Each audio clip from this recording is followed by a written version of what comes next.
to Warp and Weft, Kilbarchan woven in story and song. My name is Anne Pitcher and I'm a storyteller, and I'm going to take you all on a journey through time in Kilbarchan story, and I'm going to take you from the outer reaches right to the very heart. And joining me is Ewan McVicker, singer, songwriter and author, along with Kilbarchan Pipe Band and Village Voices and a few other special guests. Now, Kilbarchan's history is so wonderful. There is so much to tell you, and I can't tell you it all this evening.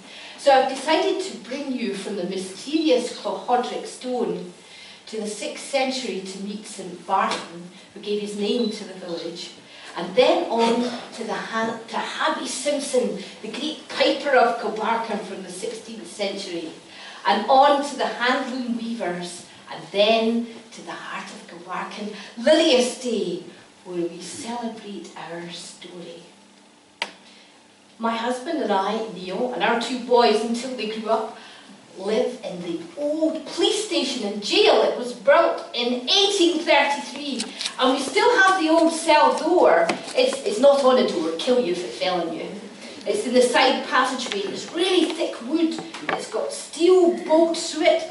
It's got a peephole you can look at the prisoner at, and then it's got a food hatch to put his food in, and a great big lock to make sure he stays in there.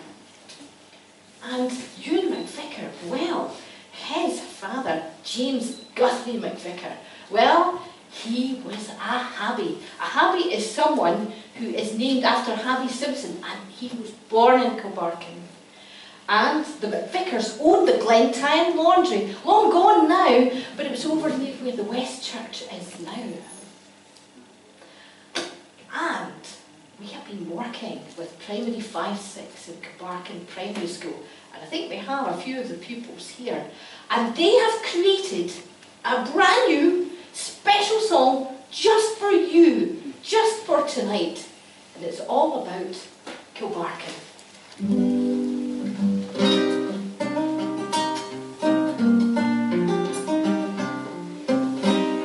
Once the town was very small, long ago in Kilbarchan. Now it's big and full of life, nowadays in Kilbarchan. They used to cook their food on fires, long ago in Kilbarchan. Now it comes in plastic boxes, nowadays in Kilbarchan. They used to get their waters from wells, long ago in Kilbarchan.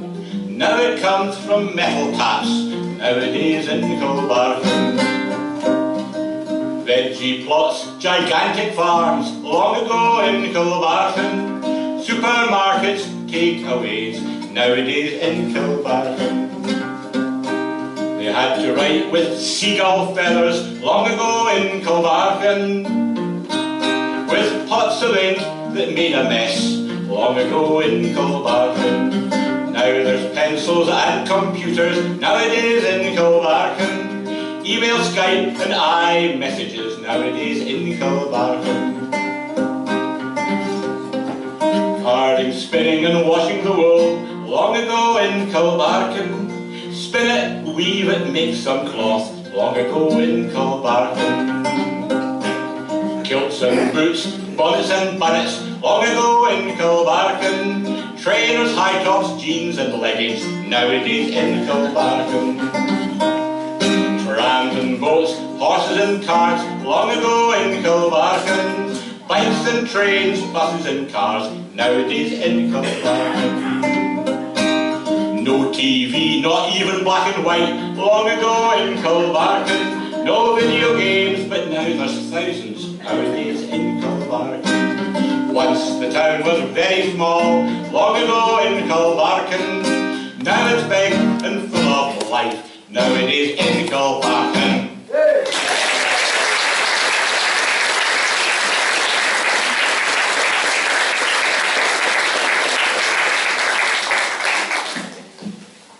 If you go to the furthest outreaches of Kilbarchan, you'll find in a field an enormous grey boulder all knotted and gnarled, with shapes like a hexagon worn through time.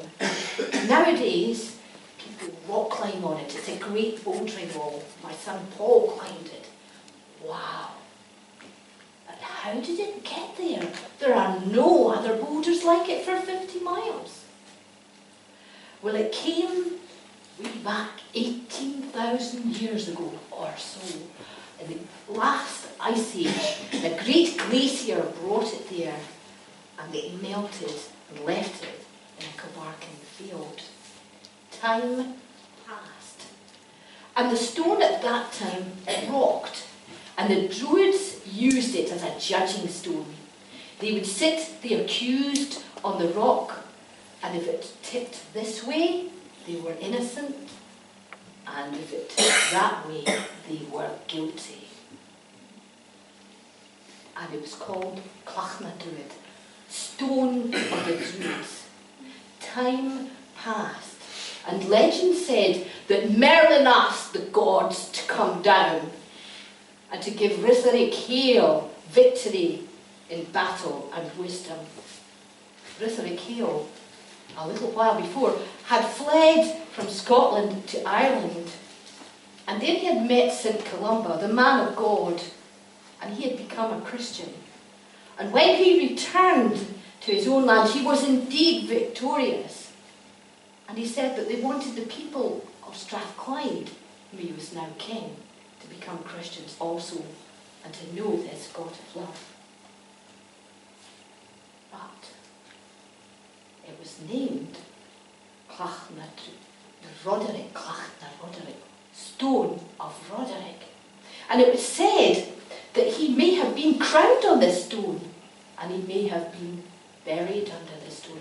But only the stone knows, for nothing remains of that.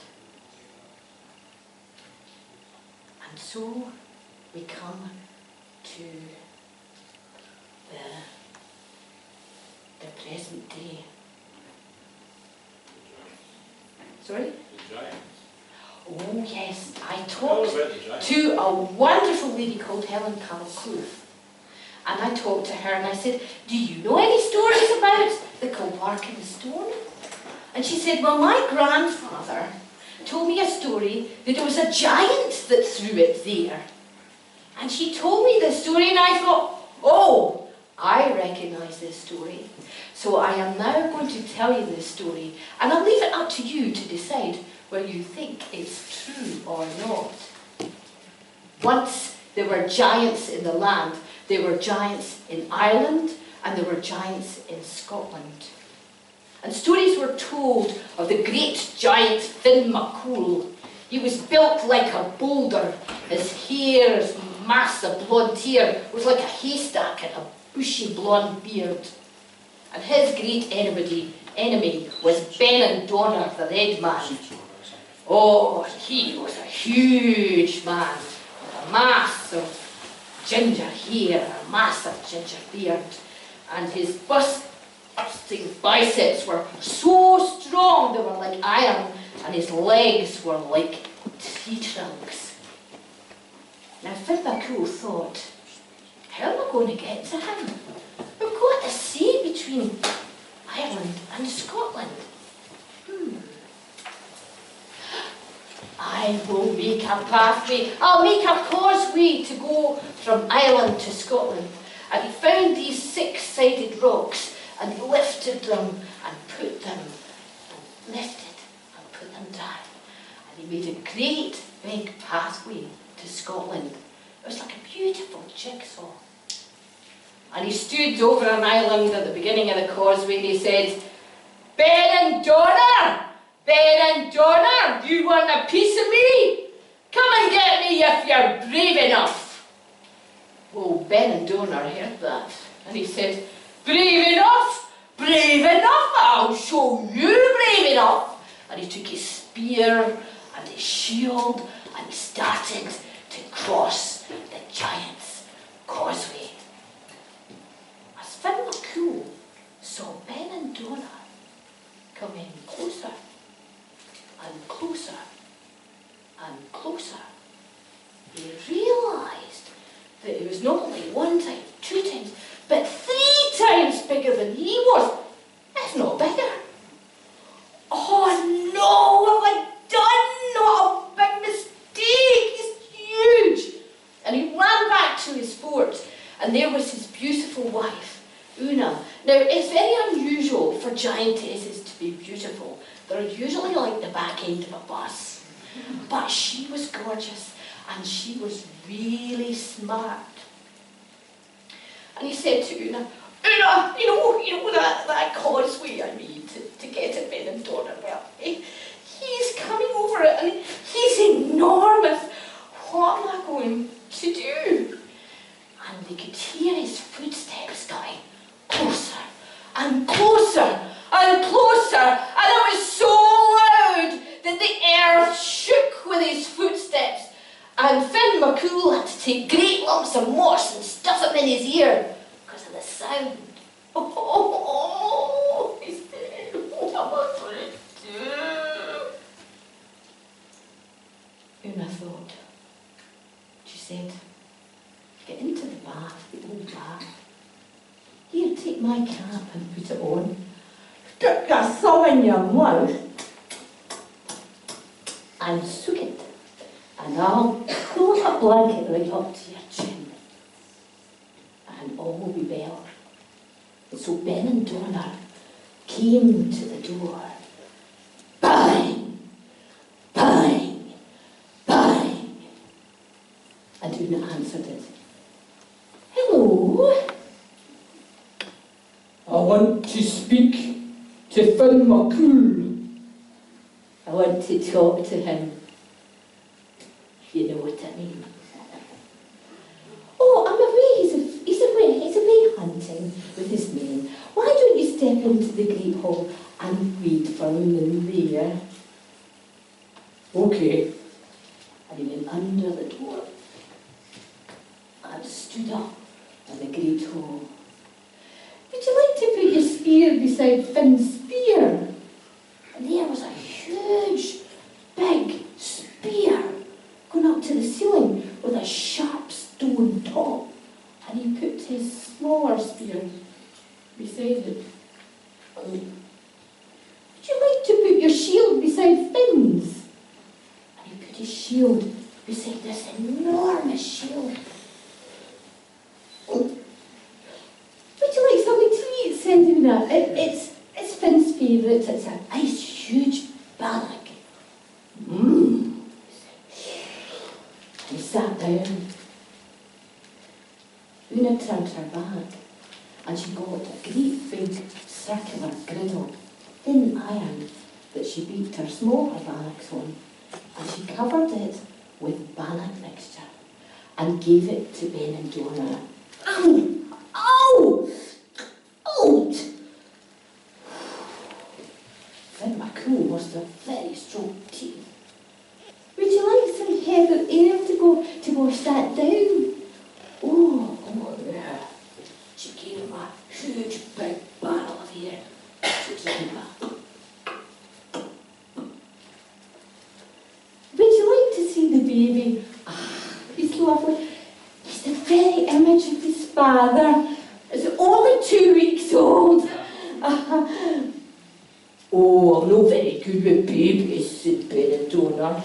Oh, come on, it's only me. And she brought him to see Finn McCool lying in the bathtub. And Ben and Donna looked at the baby. 2 weeks old, he thought. 2 weeks old? What size is Finn McCool? That's 2 weeks old. I'm not going to wait to see Finn McCool. The tide will be coming in. I'm going home. And whoosh, he went off like greased lightning, running back to Scotland. It's all right, he's gone now, said Una. And Finn McCool picked his wife up and burled her round. Oh, you wonderful woman, you are so clever. You must think I'm huge. But I don't want him coming back. So he ran after Ben and Donna shouting, and don't come back!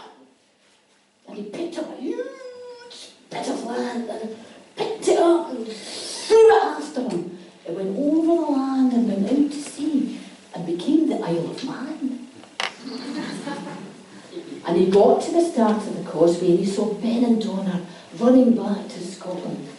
And he thought to himself, oh, do you think they're all that size in Scotland? Oh, I don't want anybody coming across here. And he started breaking up the giant's causeway, heaving the causeway away. Meanwhile, Ben and Donna over on the other side, he thought to himself, oh, are we all that size? Oh my goodness, I don't want him coming across to Scotland and he's that size. And he started breaking up the giant's causeway. When he came to the last great big boulder, he thought, make sure this goes far away. And he picked it up. And he threw it way in and it landed in a Kilbarchan field, where it is to this day. And that is the true story of how the Clohordrick stone came to be where it is now.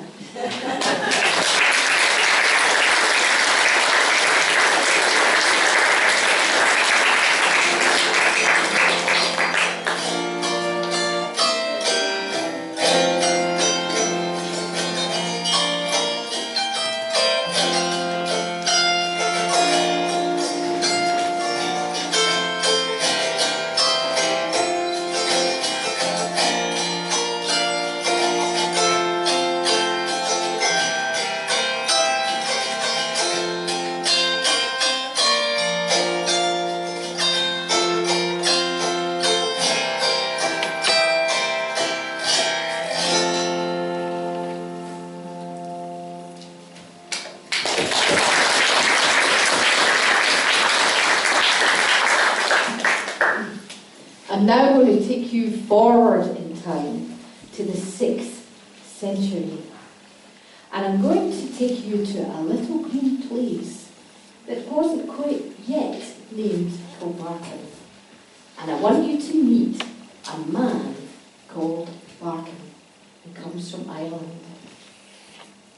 And a lot of you know about Lilia's Day. In fact, I think everybody here probably knows about Lilia's Day that's held on the first Saturday in June.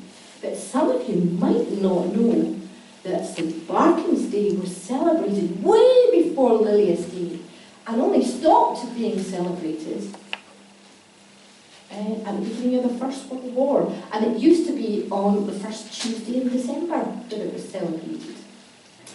Now you're very fortunate tonight because we have the man himself with us.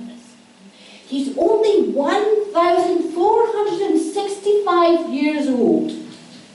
And give a warm welcome to St. Barchan.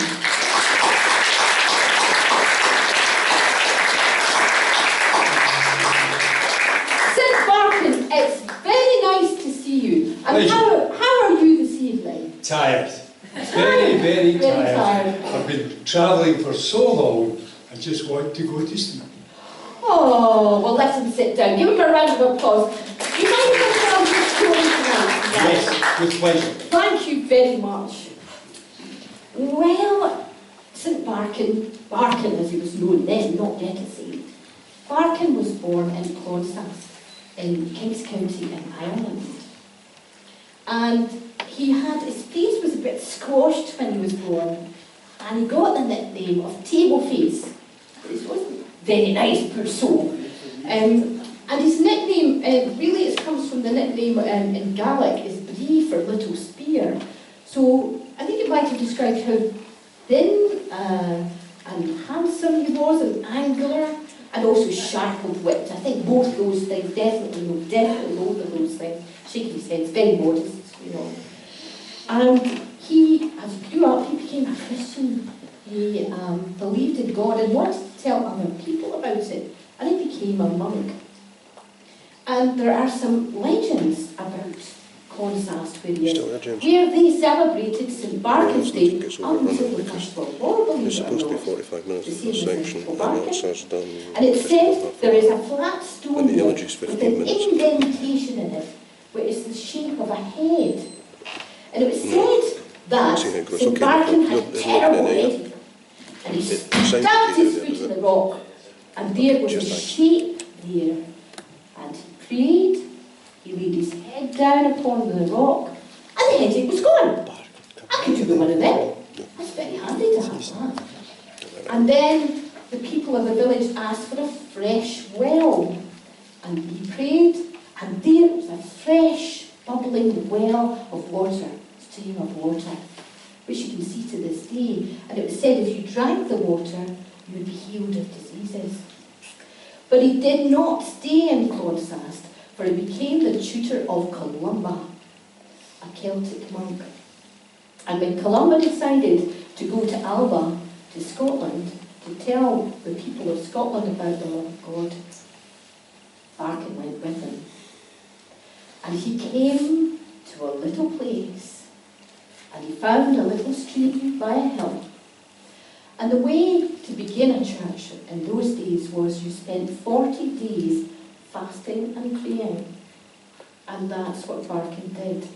He would fast all day, and then he would maybe have an egg, a piece of bread, some milk, some water.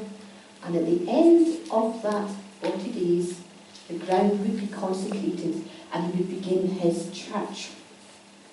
Now, in the 1930s, Lilias Day had the most amazing thing. They told the story of Kilbarchan in 7 episodes. And it involved a large cast of characters, all dressed up, reenacting each of these episodes, which were part of our history. And I'm going to read you the first episode, which is about St. Barkin. The Britons of the valley gather at the foot of Bar Hill. The chief sits in council, while the folk await the coming of the Druid on Belting Day. There is a love triangle. The chief intervenes, but the lookout on the hill warns them of the Druid's arrival. The folk gather in fear. One of their number is chosen for the human sacrifice. Suddenly, the alarm is shouted, "Gale! Strangers!" The chief and his men get into fighting order. St. Barkin and his monks arrive. The Druid is made a prisoner. The maiden is released, and the heathen altar overthrown. The anger of the Britons is quelled by the raising of the cross. Whoa! Bet you Cecil B. DeMille would have fun with that one. And that really happened, reenacting what happened. Or did that happen? Anyway, he began his work telling people about the love of God and how it could change people's lives.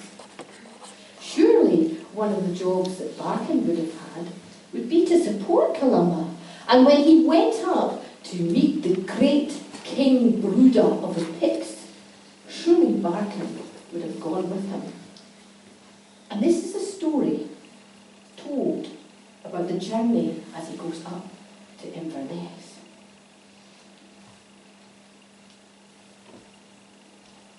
The monster lay at the bottom of the loch, its great scaly tail twitching as it opened its great sharp-toothed mouth, as he dreamt of a succulent salmon swimming into his jaws. And just as he was about to eat it, he was woken suddenly by the sound of arms and legs thrashing on top of the water. "Those pesky Picts disturbing my rest! I'll sort them out." With a thrust of its strong tail, it went right up to the surface and down onto the man and threw him up into the air and caught him as he came down, down, down, and threw him right across the loch where the lifeless body fell with a splash to the surface. On the shore, the man's friends, the pit, said, "Did you see that? Did you see that? What happened?" We said to Hamish, "What are you doing going in for a swim? It's freezing in that water. But a monster? Oh my goodness. Do you think he's still alive?" "I'll go out and row and get him," said Ryan. And he rowed very, very quickly across the water and picked his friend's lifeless body, put him into the boat. And when he got up to the shore, he was dead. The place of burial was right beside the log, and so they dug a grave and were about to put their friend in there, when they saw coming towards them someone that they had heard about. He was said to be called Columba, that he was a man of God who believed in one God, a God of love, and he was with other monks and other men.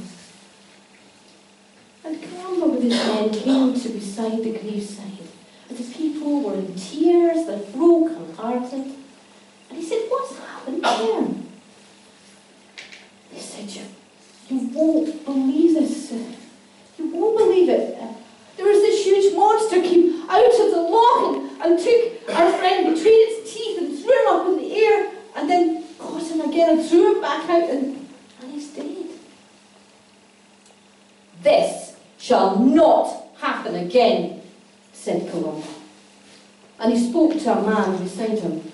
Strong he was. And he said, "Luna, do you believe in the power of God to be with you in all circumstances, even very difficult ones?" "I do," said Luna.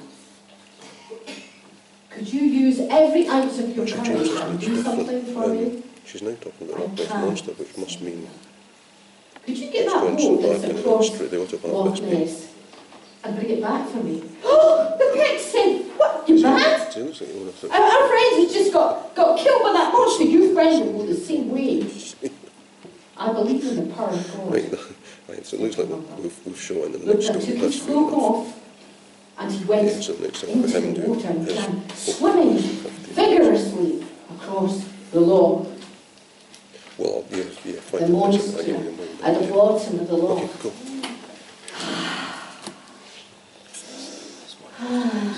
Oh, and there was a whole shoal of juicy, delicious salmon swimming towards his open mouth. But once again, he was disturbed by somebody on the surface of the water, thrashing with their arms and legs. "Do they never learn, these pits? I shall eat this one." With a thrust of his tail, he surged up to the surface, and his great head bent down towards Luna. Columba looked the monster in the eye. He raised the cross and said, "Stop! You shall not touch that man. In the name of the living God, be gone and never do this again." And the monster felt like a great, strong rope was pulling his tail as he was dragged down and down and down to the bottom of the loch. And Luna, he got the boat and brought it back untouched. The Picts, when they saw this, said, "There must be something to this God he speaks of." And he told them about the God of love who could change people's lives. And Barkin spoke of that too. And so Barkin, he returned to Kilbarchan, and he continued to tell people about the God of love. And he said he got to the age of 120, and his old age he became blind. But God gave him the gift of prophecy, and he predicted many things that did indeed happen